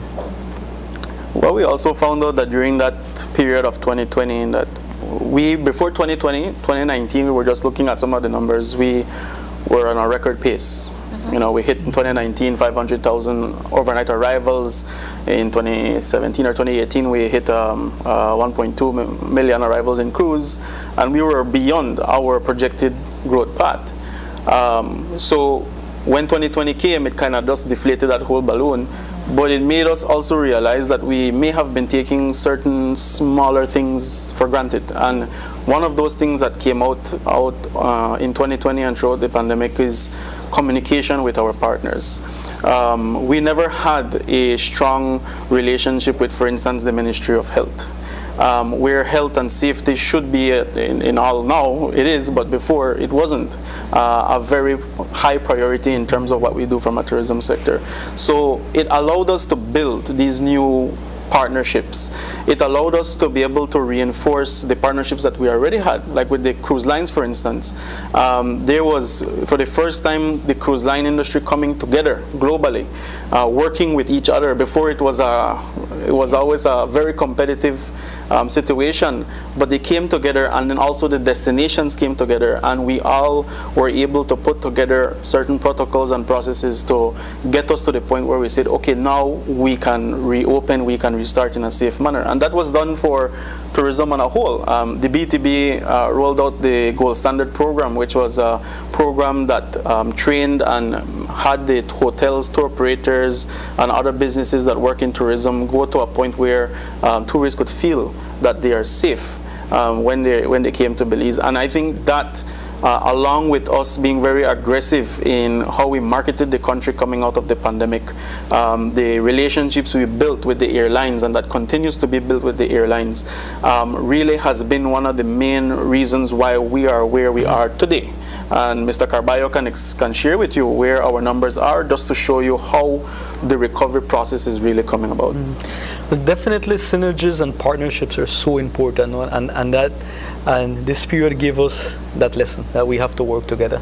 And looking at it, I think WTO just recently released some statistics that growth, world recovery for this year has been at around 60% in terms of tourism. Our region has done better. We're at around 80%. But when we look at at Belize's, for example, PGIE arrivals, which accounts for right now over 90% of our tourism arrivals, we have grown right up to 88% of our pre-COVID period. Our year-to-year growth from last year to this year has been close to 25%. So a lot of these initiatives are working. We still have definitely room for growth and for comeback in the. And when we talk about the land borders, the land borders now, we're still, we have grown from last year to this year. Now we just reopened borders again by over 300%. Last year was so slow with the land borders. And so we have that room for growth as well. But it is really neat to see that there are also other trends that are very significant. We notice now that the average length of stay in Belize has grown from around 6 days in pre-COVID times to now around 8.7 nights. People want to enjoy their vacation, leave it longer. Yes. And you have seen numerous documentaries where people say, hey, I came to Belize for a couple of days and I just extended my stay. They just felt at home. We're talking about an average 3.3 travelers per group that are coming. So we're talking beyond just partners, maybe sometimes small families. People are coming in groups. So we see that happening. People are booking way before. So that's why people are reading, people are wanting to know, are planning ahead of time. We talk about over a third of bookings done to Belize are done 90 days or more before they come. Over 73% of it is done 30 days prior. So people are booking ahead of time. So it's important for stakeholders to be able to showcase what they have, because people are reading and people are buying Belize. And that's good. These are your international numbers, but I think I'm curious to know what your statistics are for local tourism. Well, in terms of, we at the BTB, we work with hotel revenues. It is definitely already surpassed pre-COVID numbers. So that means the trickling down effect starts at the hotels, and from there it goes down to the tour guides, so everything. We are working actually on a statistical platform called the Tourism Satellite Account, which will give us a better indicator of how that money trickles down to the economy. But if we know that already in terms of hotels going forward, we already are beyond COVID figures, that the economic effect is booming. Just for example, July itself, July was definitely, we were almost there to COVID figures. It was like a couple of percentage points down. We had the big festival that happened. We had other good initiatives. So that is what we're doing. We're trying to basically be the catalyst. How are you engaging local communities with rethinking tourism? So there's a myriad of processes that we're undertaking right now. I mean, we've taken this rethinking ethos to a new level. We are looking at all of our plans and policies that currently exist, and we are revising all of them. Currently, we are doing a revision of our Sustainable Tourism Master Plan for the country.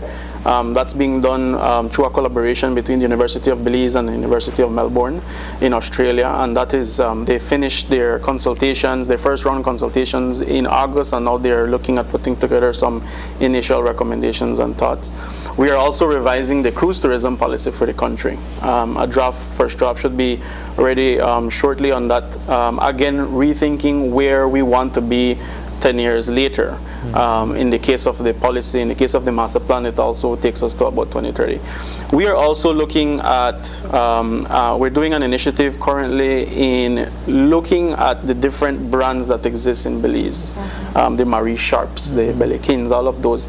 And the reason for it is that those countries that have evolved to another level of tourism arrivals and development, they have done a great job in being able to integrate all their brands into one national image, one national identity.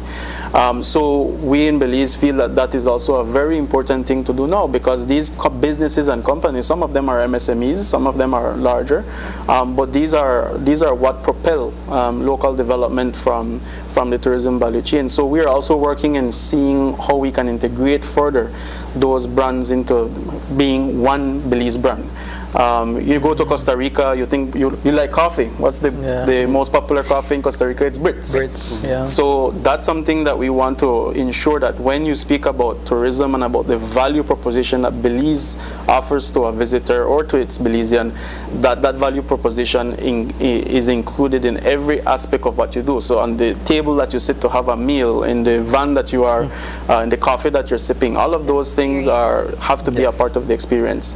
And so this is the process that we're currently undertaking to really take a holistic view, look at what really we need to rethink. You know, before there was no issues, like I said, about health and safety. We didn't even look at that really. You didn't think about it. Climate change also is still very much there. I mean, we have our friends and our families in some cases in Florida right now bracing for a Cat 4 hurricane. Another major issue is renewable energies. You know, that's a new that is coming to us, and that is the demand that the industry has worldwide. So where are we from a tourism sector in terms of embracing those new trends and new elements that we should be looking at? And when it comes to strategies and marketing, are there priority areas for, let's say, certain categories of tourists that you're trying to reach more than others, or is it more sort of a holistic, looking to increase in every different area? No, it has to be very strategic, and the reason for that, it comes down to the amount of resources we have to be able to pump into the marketing. We do not have a marketing budget that compares to a Dominican Republic or even to a Costa Rica. They are beyond us. But what we have been able to do with the resources that we have is be very strategic in looking at the markets that are much more probable in visiting Belize. In our master plan, for instance, it called for us to focus a lot more on maybe lower quantity but higher quality type of tourism, and that is the ethos that we have been building on. And BTB implementing the Belize Sustainable Development Plan into their activities? So that's what we are revising as we speak. As I mentioned, that plan is still very important, very viable in what we're doing. It takes us to 2030. But when you have a shock, like what we all had in COVID, it's very prudent upon government, upon administration to take a step back and say, maybe this plan that we had, that we did 10 years ago, needs to be relooked at to see how we will walk the path for the additional 10 years because of this shock in particular. So that's why we decided earlier this year to begin the process of engaging UB and University of Melbourne with their experts to come in and show us and work with us to see where exactly we need to change that path, if any. But the plan itself continues to be the plan for the country. We are not changing the skeleton of it. We are just ensuring that it takes us strategically where we would want to be. And an important element to that, though, is that in accordance to our national plans, now we have the NSTMP.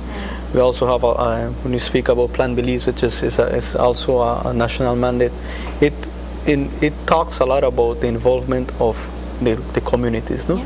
So definitely branding is extremely important, like we said. And so apart from the physical products as well, when you talk about services offered in tourism, Right now we are currently undergoing a full consultancy in music tourism. So what will bring, you want to hear, hear bachata, you think about Dominican Republic, reggae, Jamaica. So we also want to create a niche for Belize when it comes to music as well. Innovation, investment is important. Like I think it's an exciting time right now, where all of us must be a part of it. If you're talking about every 40 cents to the dollar or more comes from tourism, we must embrace it as Belizeans. So that's why through marketing efforts, we have begun with the Civic Pride campaign, the Belizean Traveler campaign. It's important, It's important for us to embrace it and become a part of it, support it. And the initiatives just go on. So what are the plans for today? What is BTB doing today for World Tourism Day? So we, at all our entry points, the BTB has planned to provide some little treats to all our visitors coming in today and to commemorate. Another element of what we're working on is that we are very cognizant that even now in the recovery we must look at what challenges we are facing, and one of the challenges being faced by tourism on a whole, globally, is human resources. There is labor shortage in the airline industry, in the cruise industry, and similarly locally there's also need for capacity development and for employment and all of those. So today we're actually hosting, in collaboration with Carnival Cruise Lines, a recruitment event here in Belize City for Belizeans to begin to learn about opportunities that exist in the cruise industry for employment.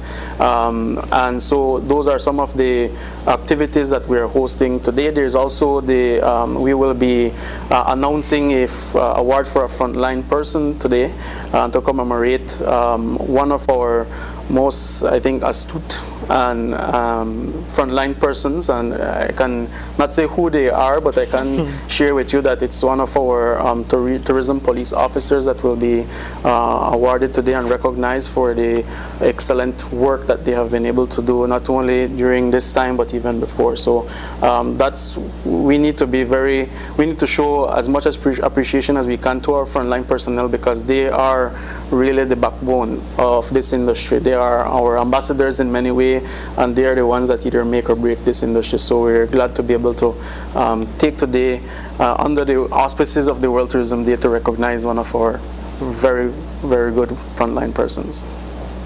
And is there anything that us as the community, as the Belizean population, can look forward to from BTB in the next few months?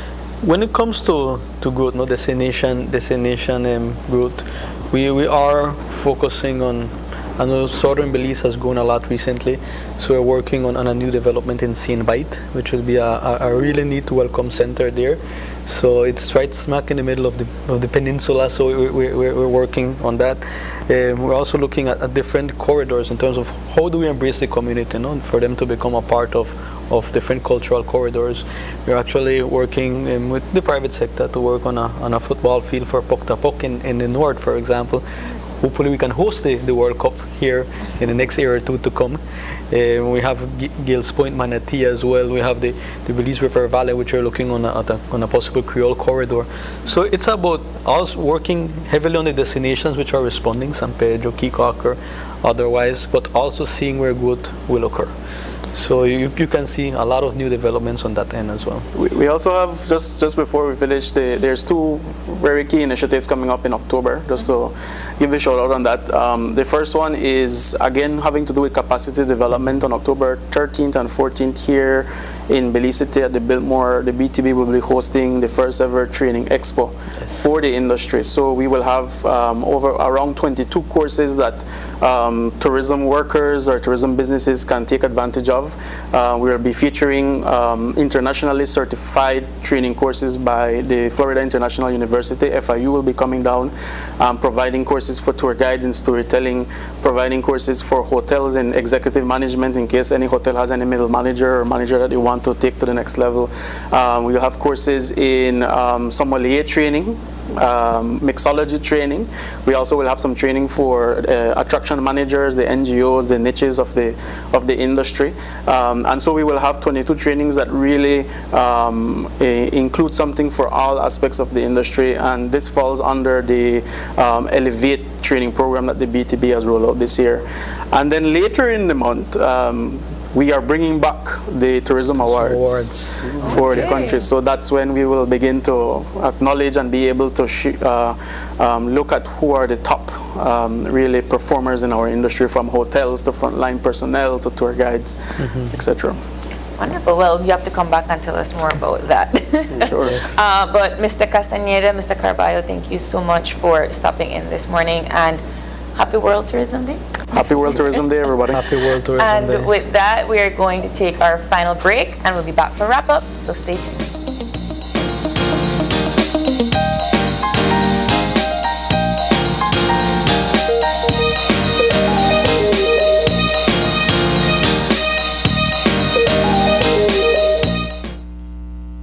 Hola usuario de eCash, la aplicación eCash está disponible en español.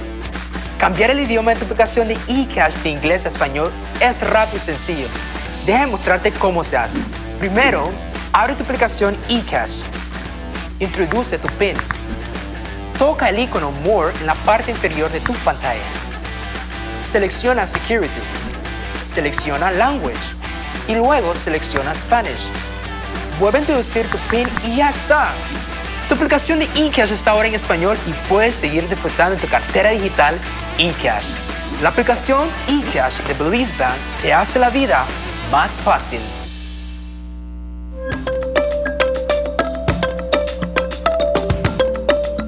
¿Qué es Amnistía 2022? Una oportunidad para los inmigrantes indocumentados que viven en Belice. Belice quiere ayudarte a vivir libremente y continuar contribuyendo a las comunidades que usted y su familia ahora llaman su hogar, al ofrecer un camino hacia la residencia permanente. ¿Por qué debería aplicar? Al hacerlo, elimina barreras y reduce las dificultades que enfrenta viviendo como inmigrante indocumentado. Aplicar es fácil. Visita el sitio web www.immigration.gov.bz para obtener más información. Puede verificar si califica, cómo presentar una solicitud, qué documentos necesita y cómo hacer una cita. Prepárate, el plazo de inscripción será del 2 de agosto al 30 de noviembre 2022. Amnistía de Belice 2022. Continuemos construyendo Belice juntos.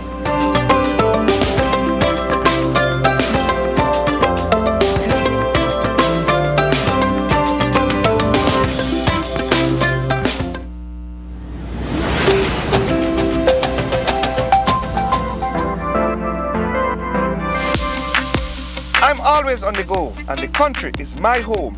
So when I want to get away from it all, I immerse myself with my favorite movies, all from the new SmartStream app. It's easy to use this service.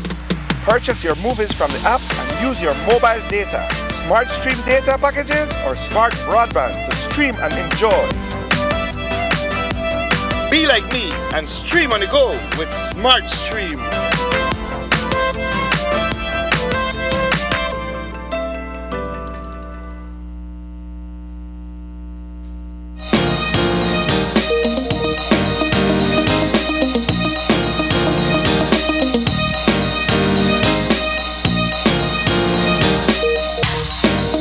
And we are back just like that Tuesday morning. Let's go.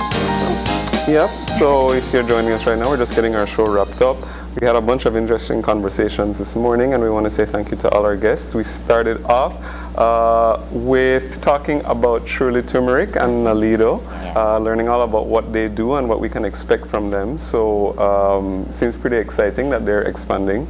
And our second conversation, we want to say thank you to CEO Dan Mejia from the Ministry of Education, Culture, Science and Technology for stopping by and giving us an update about what the ministry has been doing for the past few months and, of course, their future endeavors. And finally, we had the BTB on our show, talking all about the new initiatives and World Tourism Day, of course, and how they are going to be marking that and celebrating that, and just generally, we also had a little bit of a rundown of how our tourism figures are looking for this year, and we had a little bit of good news in that regard. Absolutely, but we got to go, and we'd like to say thank you to you for joining us this morning. If you have any questions and concerns, you can always drop us a line right here at oye@channel5belize.com.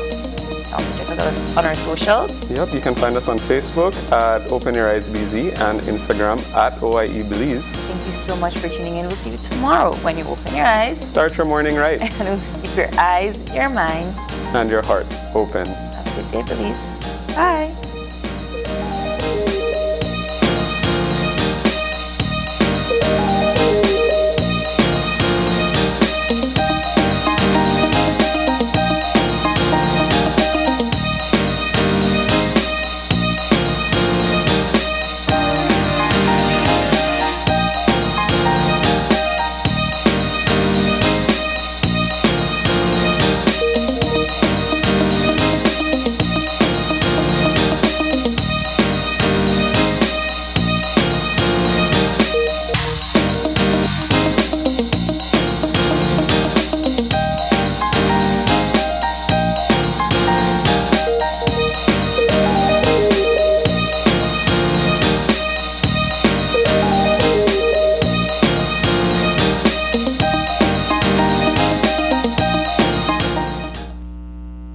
Open Your Eyes was brought to you by the Belize Bank.